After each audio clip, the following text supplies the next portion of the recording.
Tú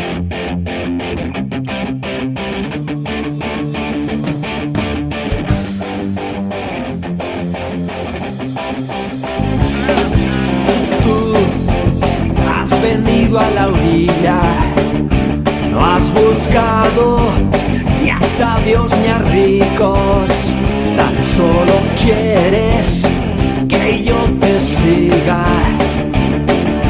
Tú sabes bien lo que tengo en mi barca, no hay oro ni espadas, tan solo redes y mi trabajo. Señor, ni has mirado a los ojos. Padre, tú llamas a cada uno de nosotros por nombre y nos pides que te sigamos. Bendice a tu iglesia y danos dedicados y generosos líderes de nuestras familias y amigos, quienes puedan servir a tu pueblo como religiosas, sacerdotes, diáconos y ministros laicos.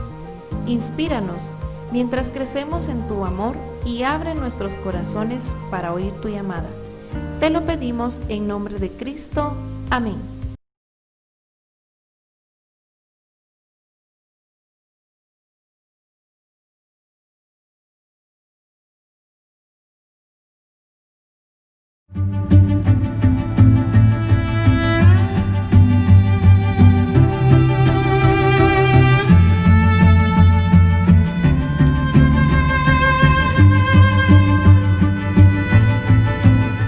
Y ya estamos aquí, amigos, en el segmento del rostro de la palabra, como siempre, dejándonos iluminar por las Sagradas Escrituras. Hoy traemos una cita muy bonita, se trata de San Lucas 1:38, que nos dice así: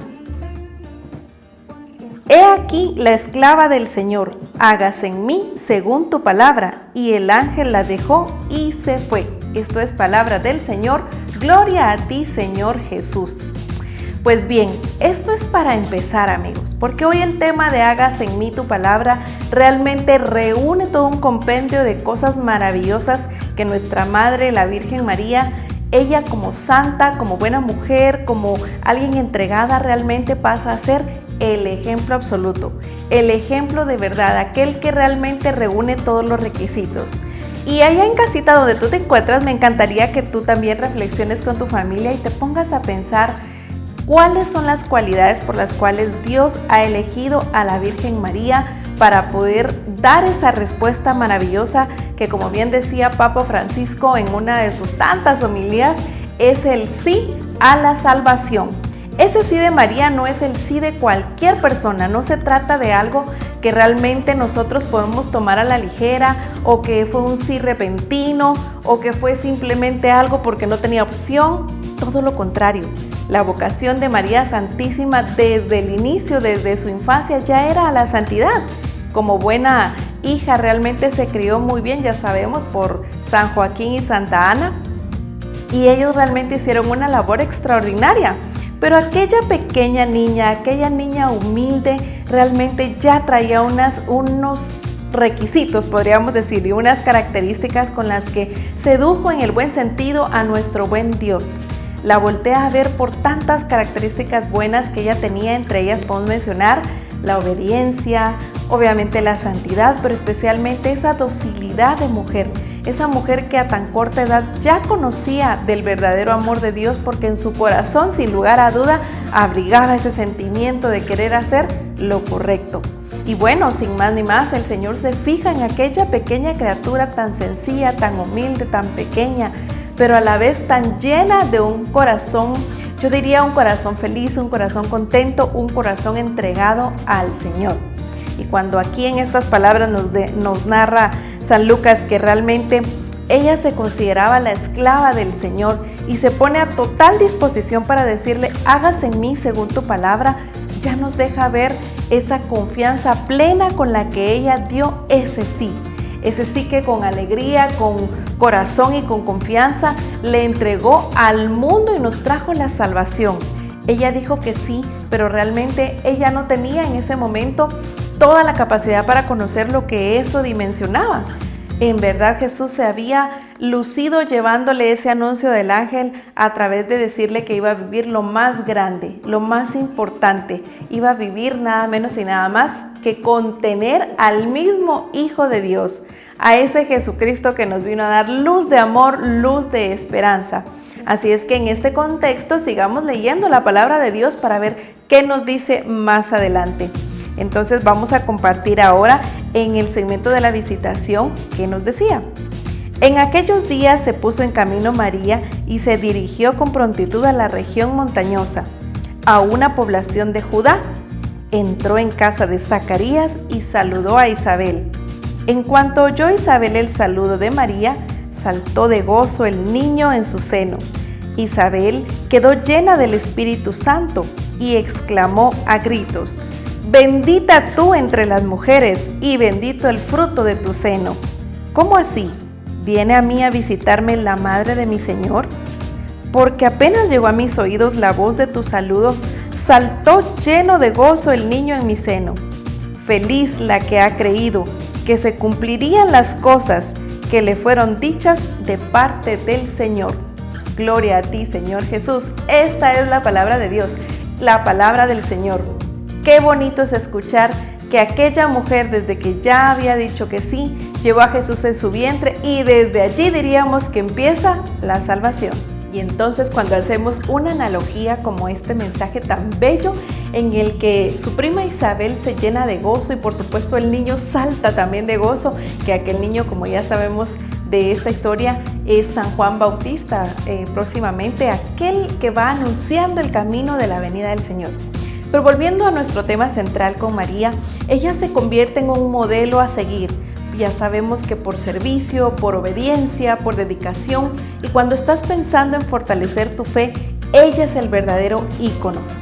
El Papa Francisco cuenta muchas historias en aquellas entrevistas que le han hecho a lo largo del mundo, pero hay una que nos llama mucho la atención y se trata de que él lee en sus tiempos libres acerca de San Alfonso María Legorio. Y él cuenta una historia muy bonita de una devoción a la Virgen de los Mandarinos en Italia. Pero lo importante de esta historia que nos cuenta el Papa Francisco es que las personas que a veces son muy devotas de María Santísima, inclusive son aquellas que quizá tú las ves a primera vista y no tienen una fe cimentada. Quizá pueden ser personas sin escrúpulos, tal vez algunos ladrones, tal vez personas sin instrucción en la vida, como el caso de esta historia. Pero lo bonito de ella es que el Papa Francisco nos cuenta que que más bien ellos son muy devotos porque tienen la esperanza que a la hora de llegar al cielo, la Virgen María va a estar ahí pendiente de ellos y a la hora de pasar por la fila antes de llegar a San Pedro les va a decir: ¡Ey, escóndanse para que no salgan! Y de esa manera, cuando ya San Pedro se ha ido a descansar, ella va a salir y les va a abrir la puerta. Imagínate qué creatividad, qué bonita forma de hacer referencia del significado de María. Específicamente porque Papa Francisco hace referencia de que María, antes que cualquier otra cosa, es madre. Y como madre reúne el amor absoluto, reúne esa devoción y esa entrega total. Por eso decimos que el sí para empezar fue un sí a la salvación, no un sí simple y sencillo y vano, sino un sí a la grandeza, un sí a que se hiciera la voluntad de Dios. Esa sincronía con la que esa humilde mujer decide tomar la voluntad de Dios como propia es la que le permite hoy por hoy gozar de ese reino, gozar de esa armonía al lado de Dios mismo, ¿verdad? Al estar con Padre, Hijo y Espíritu Santo en la Santísima Trinidad. Pero ¿qué nos deja a nosotros? Tal como esta historia nos deja la gran lección de saber que una madre vela por ti, por mí y por todos sus hijos hasta el último minuto. Así es, yo te aseguro que si tú voltearas a ver a María como tal y buscando esa vocación a la que en ese momento fue llamada, que fue la vocación al sí para dar la vida con el Señor, por el Señor y en el Señor, te darías cuenta que todos podemos estar en cualquier fragilidad de nuestra vida, pero que cuando la volteamos a ver a ella se convierte en esa mano amiga, se convierte en esa madre incondicional, que es madre de Dios, madre de Jesucristo y por supuesto madre nuestra. Es tan bueno Dios que nos la ha dejado como un gran regalo para poder acompañarnos en este caminar, acompañarnos en esa decisión. Así es que tú cuando estés en una disyuntiva y estés pensando, ¿qué hago? ¿Será que le digo que sí al Señor o no? ¿Será que sirvo en mi parroquia? ¿Será que sirvo en mi comunidad? ¿Será que para empezar puedo servir en mi casa? O quizá con el prójimo, o en el trabajo, o en la universidad, o en cualquier otro ámbito en el que tú tengas la oportunidad de darle un sí a esa vocación de servicio, a esa entrega. Pues no te niegues, porque así como Mamá María no se negó y mira semejante responsabilidad, tú también podrías estar tomado de su mano, acompañado a esta gran mujer y poder así lograr la voluntad de Dios. Dios tiene un plan para cada uno de nosotros y a veces nos cuesta muchísimo entenderlo, pero cuando vamos a las Escrituras, todo va cobrando sentido si te dejas guiar por el Espíritu Santo. Todo va teniendo una forma y una manera de hacerse. Y puedes agarrar todo el ejemplo de Mamá María en cada una de sus etapas para decirle sí al Señor, para poder ponerte en pie e ir en busca de ese servicio e ir en ese agradecimiento. Porque ya lo decía ella, he aquí la esclava del Señor, hágase en mí tu palabra, como dice nuestro tema de hoy. Y en realidad lo que ella estaba diciendo era, Señor, estoy aquí dispuesta a hacer lo que tú me digas, estoy dispuesta o dispuesto a dejarme guiar por todas las cosas que tú me estás diciendo, a seguir ese camino con los ojos prácticamente cerrados. Porque tú te imaginas que si María hubiese dicho que no, ¿qué hubiese pasado en este mundo? Seguramente no hubiera habido ese camino tan maravilloso de traernos a Jesús, y recordemos que Jesús es el camino, la verdad y la vida. Entonces, la primera que dijo sí, yo diría la primer discípula a Dios y la que realmente aprendió de primera línea y de quien a la vez aprendió el Señor, nuestro Señor Jesucristo, fue de esa gran mujer. Sin duda, gran ejemplo de humildad, de sencillez y sobre todo de un corazón dispuesto a la palabra de Dios.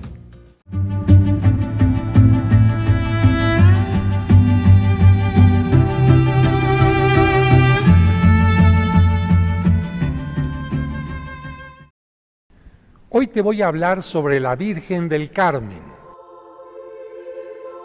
La Sagrada Escritura nos menciona que el Monte Carmelo, ubicado junto al mar en Tierra Santa, fue testigo de un gran prodigio. El texto nos dice que aproximadamente 800 años antes de Cristo, el rey Ahab se casó con Jezabel, una mala mujer que daba culto al dios Baal. Prefiriendo las seducciones de Jezabel, el rey rechazó a todos los profetas y comenzó a alejarse de Dios.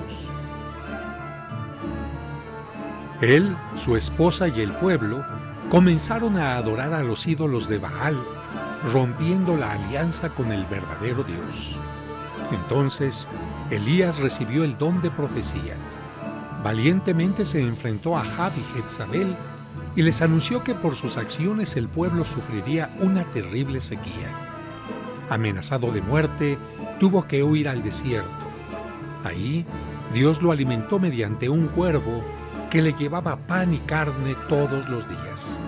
Mientras tanto, por la falta de lluvia, el pueblo padecía sed y hambre.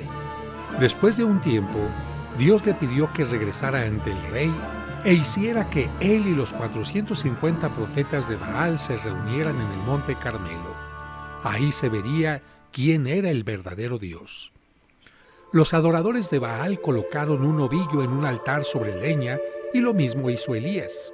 Pero ninguno debería prender fuego, sino invocar a su Dios para que él consumiera la ofrenda. Tocó primero el turno a los sacerdotes de Baal, y no obstante sus largos ruegos no sucedió nada. Cuando tocó el turno a Elías, apenas invocó al Dios de Israel, descendió fuego del cielo y consumió la ofrenda.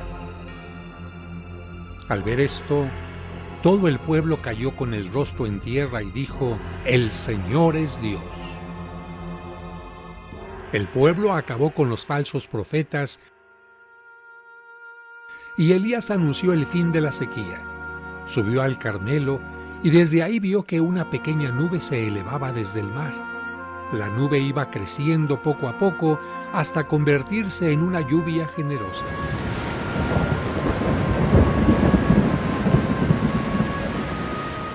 Desde entonces, el Monte Carmelo se convirtió en un lugar sagrado. Años después de la resurrección de Cristo, En el siglo XII, algunas personas llegaron al lugar para vivir en soledad, penitencia y oración. Inicialmente habitaron en forma individual en cuevas, pero después formaron una comunidad a la que por el monte se les llamó los Carmelitas. Lamentablemente, la invasión violenta de los musulmanes hizo que huyeran a Europa. El 16 de julio de 1251, la Virgen se le apareció al carmelita San Simón Stock y le prometió que quienes utilizaran el escapulario recibirían su protección, ayuda en sus necesidades y la liberación de las penas del purgatorio. Por eso, la devoción a la Virgen del Carmen está muy ligada a las ánimas benditas.